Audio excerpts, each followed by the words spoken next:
Ladies and gentlemen, this is Joe Biden. I'm filling in for President Obama while he addresses the NATO summit in Wales. When the President and I took office in January of 2009, this nation was in the midst of the greatest economic crisis since the Great Depression.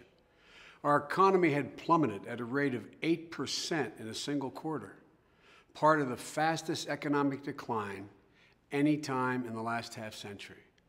Millions of families were falling underwater on their homes and threatened with foreclosure.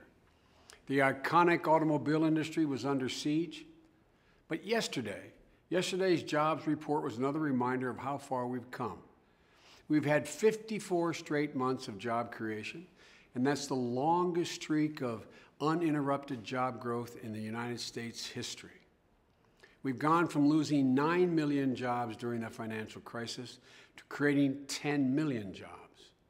We reduced unemployment from 10% in October of 2009 to 6.1% today.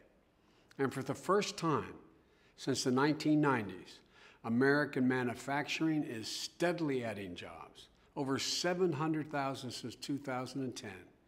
And surveys of both American and foreign business leaders confirm that America once again is viewed as the best place in the world to build and invest.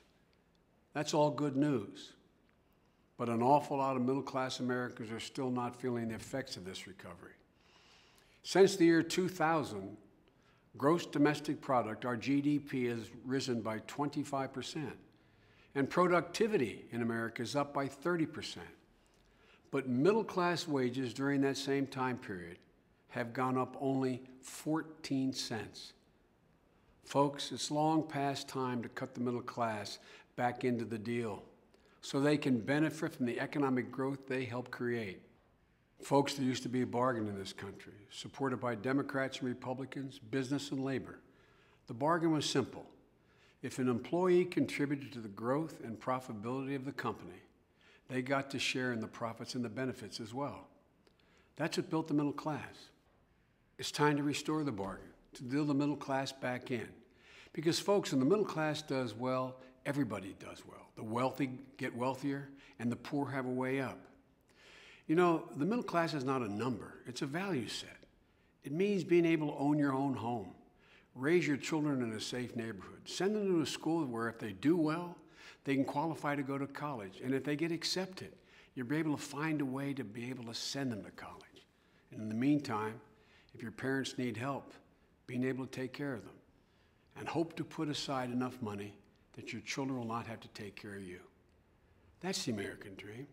That's what this country was built on. And that's what we're determined to restore. In order to do that, it's time to have a fair tax structure. One that values paychecks as much as unearned income and inherited wealth. To take some of the burden off the middle class.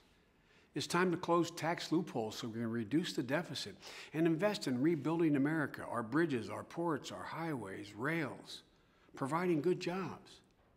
With corporate profits near record highs, we should encourage corporations to invest more in research and development and the salaries of their employees.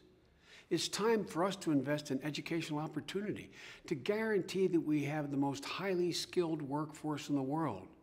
For 6 out of every 10 jobs in the near term is going to require some education beyond high school.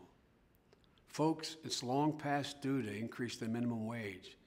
That will lift millions of hardworking families out of poverty, and in the process produce a ripple effect that boosts wages for middle class and spurs economic growth for the United States of America. Economists acknowledge that if we do these and other things, wages will go up and will increase the gross domestic product of the United States. My fellow Americans, we know how to do this. We've done it before. It's the way we used to do business, and we can do it that way again. All the middle class in this country wants is a chance. No guarantee, just a chance. Americans want to work, and when given a fair shot, the American worker has never, ever, ever let his country down. Folks, it's never a good bet to bet against the American people. Thanks for listening. May God bless you all, and may God protect our troops.